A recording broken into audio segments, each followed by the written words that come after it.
There is a photograph that never made the tabloids. No one would have known what to do with it. It shows a woman sitting alone in the back of a black SUV, somewhere between a red carpet and an empty hotel room, and she is not smiling. The makeup is still perfect. The dress is still pristine. But her eyes are somewhere else entirely. Somewhere no camera has ever followed her. And you have to wonder, what does it cost a person to be that loved by strangers and that hollow in the silence? What does it take from you, year after year, to be everyone's idea of warmth while quietly running out of your own? That question doesn't have a clean answer. Sandra Bullock's life has never had clean answers, only beautifully constructed surfaces and, underneath them, a kind of grief that she has carried with more grace than most people carry their joy. She grew up moving. Not the romantic kind of moving, not the free-spirited kind, but the unsettled, rootless kind that teaches a child very early that belonging is temporary and performance is survival. Her father, John Bullock, was a military contractor. Her mother, Helga Meyer, was a German opera singer of some standing, a woman who understood craft and discipline and the particular loneliness of the stage. Sandra was born in Arlington, Virginia, in 1964, but Virginia was never really home. Home was a concept that shifted constantly.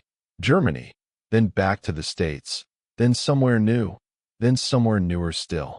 She grew up between languages, between cultures, between versions of herself that each new place required. She learned to be whatever the room needed.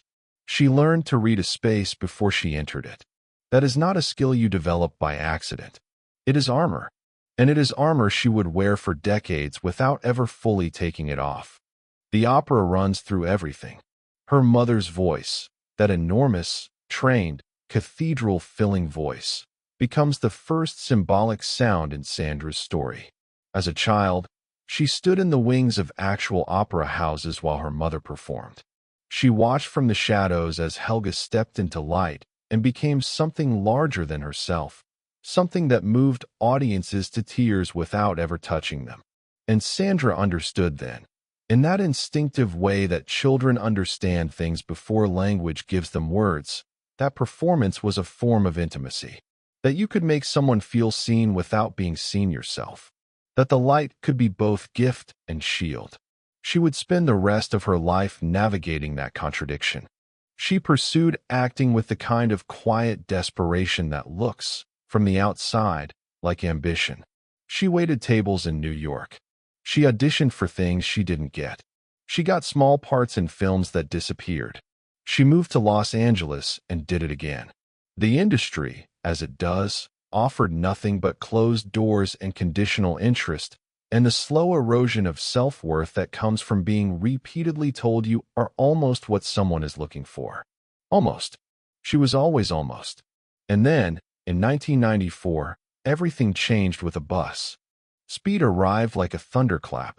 Keanu Reeves, a runaway bus that cannot drop below 50 miles an hour, and Sandra Bullock, not as a love interest, not as decoration, but as a woman who thinks fast and acts faster and never once stops being completely, compellingly human. Audiences didn't just like her. They recognized her. Something in her specificity felt universal. She was funny without being unthreatening, brave without being unrelatable.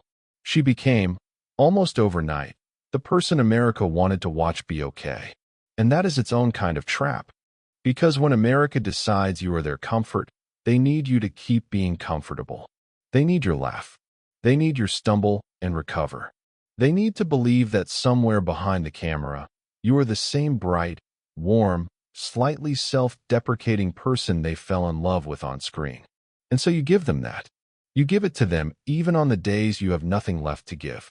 You give it to them because disappointing them feels, somehow, like the worst possible thing you could do. Her mother's opera stages had taught her that much. The audience is everything. The audience is the reason. The audience must never know what it costs. Through the late 90s and into the 2000s, she became one of the highest-paid actresses in Hollywood. Miss Congeniality. 2 weeks' notice. While you were sleeping. Films that were engineered for warmth. Films that asked her to be lovable and competent and a little bit clumsy in a charming way. And she delivered all of it with such apparent ease that no one thought to ask what she might rather be doing, what she might rather be feeling, what parts of herself she was packing into a drawer every morning before she walked onto set. The marriage to Jesse James, motorcycle builder, television personality, complicated man, began in 2005 and seemed, in the version the public was allowed to see, like something real. Like Sandra Bullock had finally found solid ground. She spoke about him with a warmth that didn't feel performed. She seemed steadied by it. And then came the Oscar. February 2010. The Blind Side. A film that had surprised everyone, including her, in the depth of feeling it excavated. She stood at that podium and she thanked Jesse.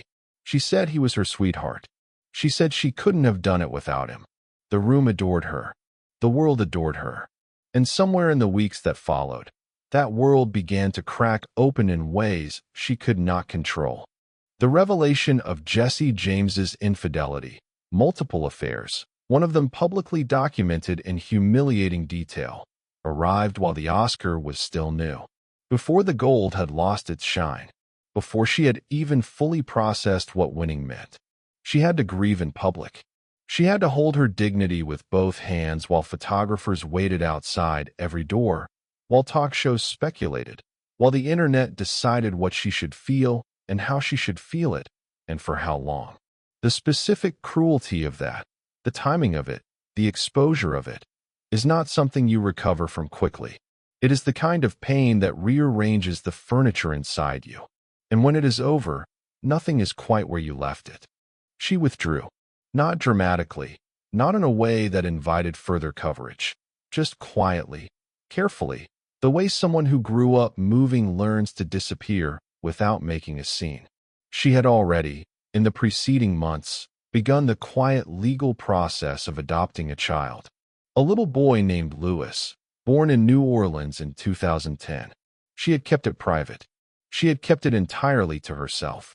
And in the rubble of everything that collapsed that spring, Louis became the thing she held on to. He became solid ground when there was no other solid ground. She finalized the adoption alone. She became a mother alone. And she chose that.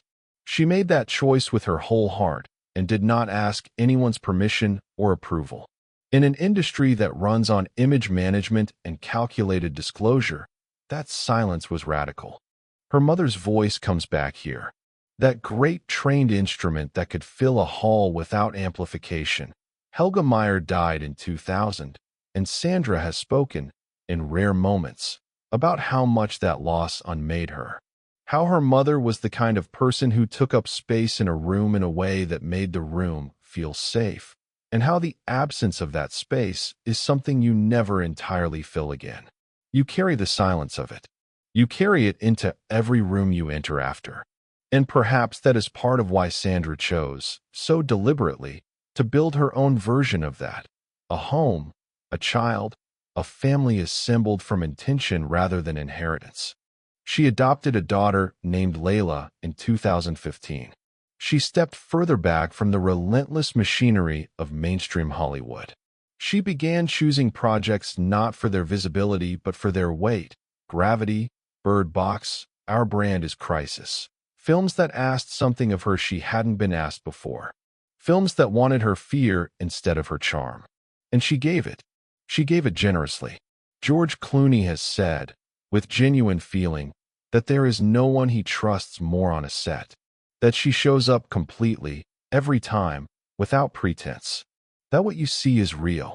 And that is the paradox at the center of everything. Because what looks like openness has been so carefully protected for so long. The real Sandra Bullock has always been slightly out of frame.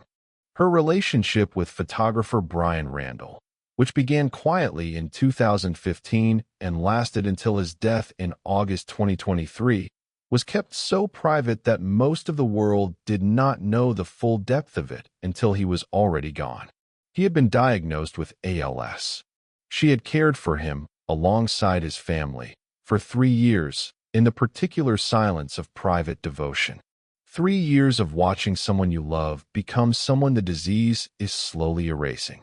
3 years of showing up every day for the most intimate and devastating kind of love, the kind that asks everything of you and gives you nothing back but the knowledge that you did not look away. She did not look away.